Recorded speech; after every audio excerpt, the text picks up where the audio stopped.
প্রিয় ভাই ও বোনেরা, সমাজে সবচেয়ে বড় সমস্যা কি জানেন? সত্যকে মিথ্যার সাথে মিশিয়ে দেওয়া। মানুষ এমন ভাবে কথা বলে যেখানে সত্যও আছে আবার মিথ্যাও লুকিয়ে আছে। অথচ মহান আল্লাহ তাআলা পবিত্র কোরআনে স্পষ্ট ভাবে সতর্ক করেছেন, ওয়ালা তালবিসুল হাক্ক বিল বাতিল ওয়া তাকতুমুল হাক্ক ওয়া আনতুম তা'লামুন। তোমরা সত্যকে মিথ্যার সাথে মিশিও না এবং জেনে শুনে সত্যকে গোপন করো না। প্রিয় বন্ধুরা, লক্ষ্য করুন, সত্যকে মিথ্যার সাথে মিশানো মানে কি?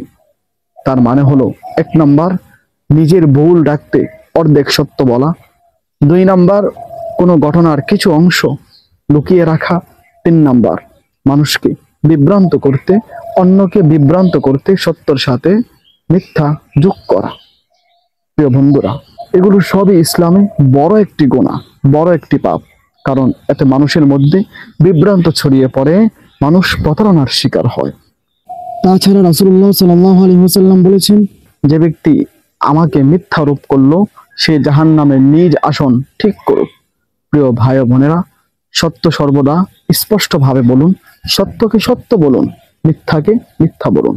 কারণ ইসলামে সত্য একটি আলো আর মিথ্যা একটি অন্ধকার। আল্লাহ তাআলা আমাদের সবাইকে সত্যবাদী হওয়ার তৌফিক দান করুন। আমিন।